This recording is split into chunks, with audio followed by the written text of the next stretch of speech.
Hey, so are you thinking whether to go for another slice of cake or another serving of biryani?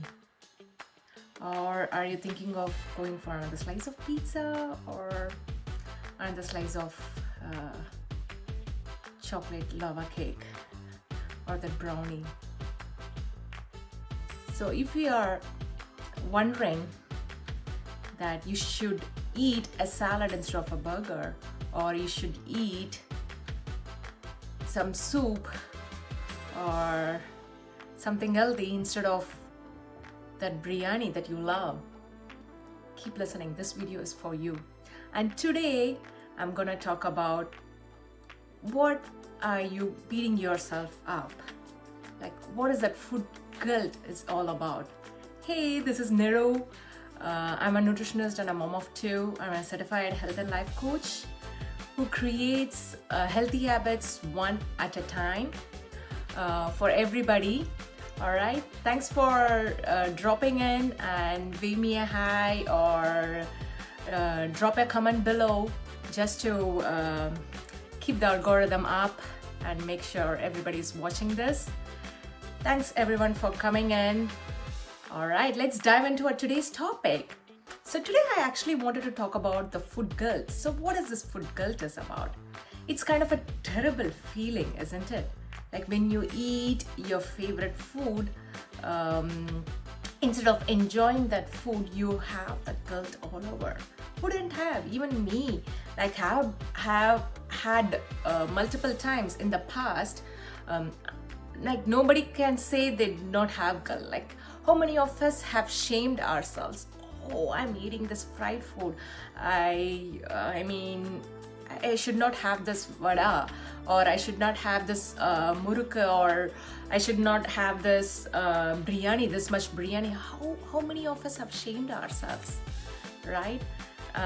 So that is the terrible feeling that comes after you, while you are eating food, as soon as you see the food and saying that shooting yourself, I should not eat this, right? So that is the terrible feeling that comes after or during when you are eating food.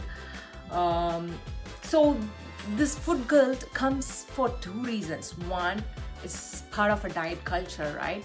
The diet culture, it's something that's right from birth we have been told that we should eat less, not more, and we should control ourselves, right? That's a part of a diet culture. Like everybody is, don't get me wrong here, because I'm a health coach and I always advise you to eat healthy foods, to include more whole foods, but that doesn't mean that you cannot eat other foods that is termed as like unhealthy or whatever you call it as, right?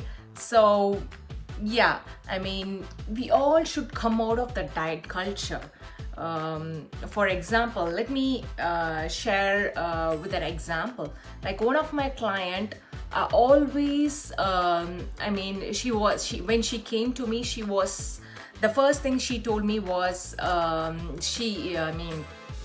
she's cannot control, she cannot stop eating. Once she puts her hands into the Lay's chips or a packet of fried snack, she couldn't control herself. She kept on eating and eating, and she doesn't know when to stop.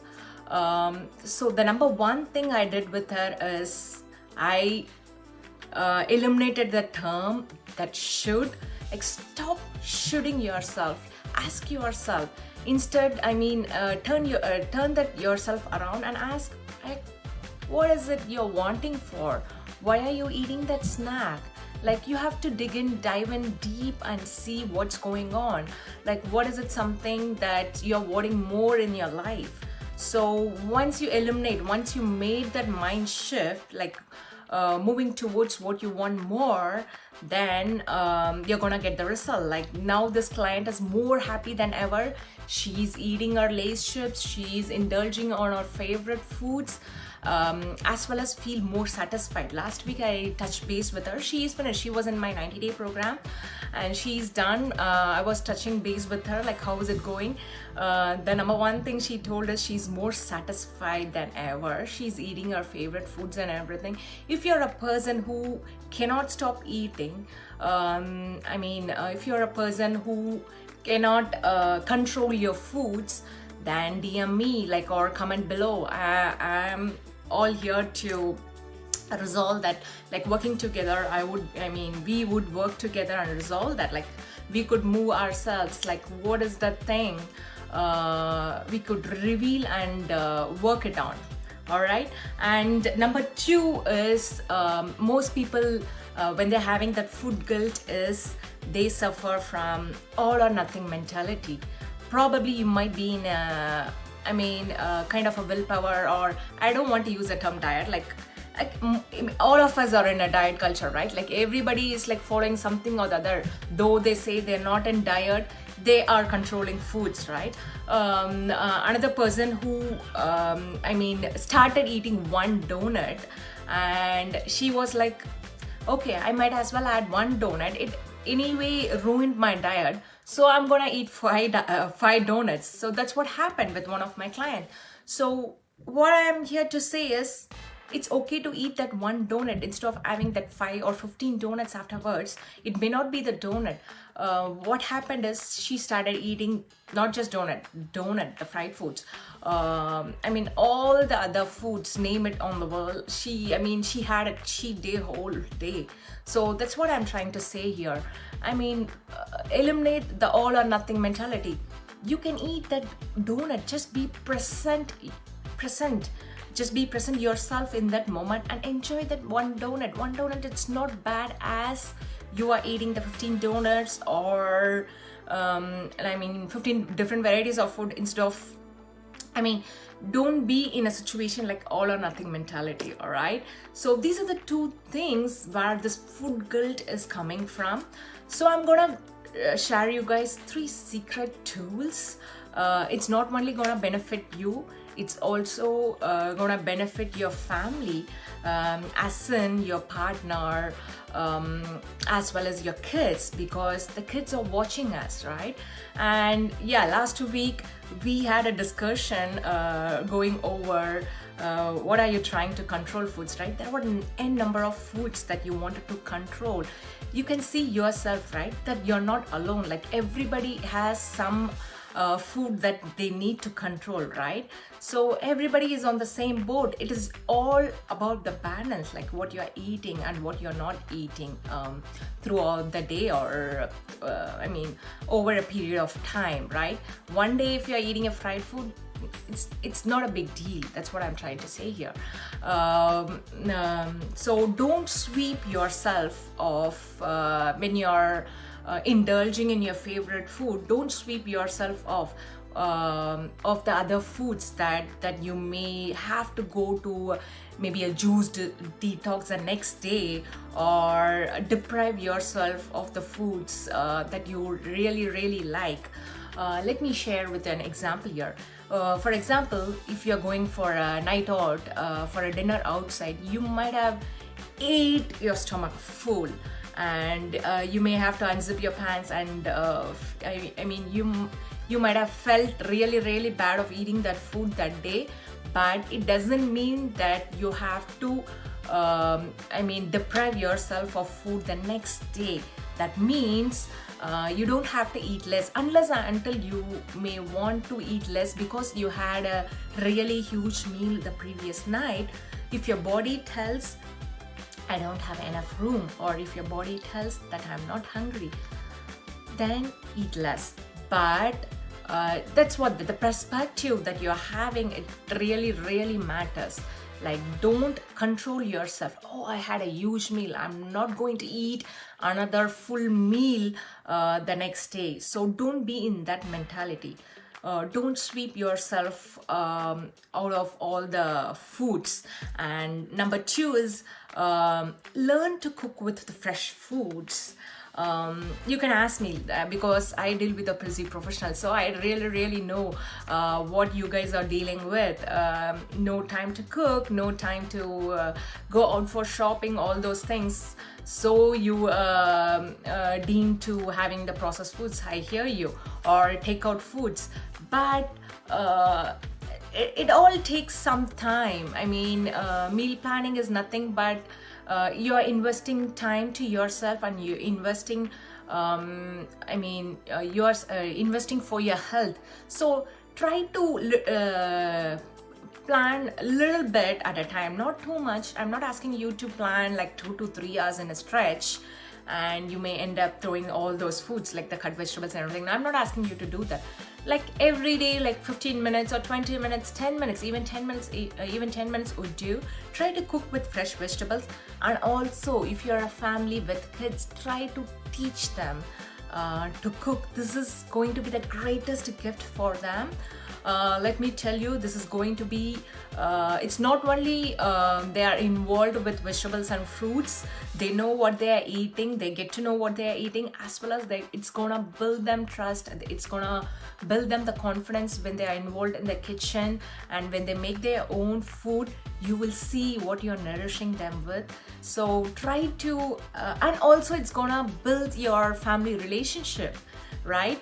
Even if you're alone, just try to cook a meal together with your partner.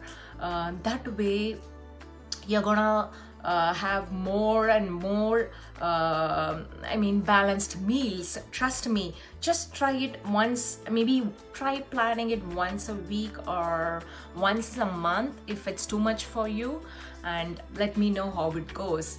Number 3 secret tip is listen to your belly.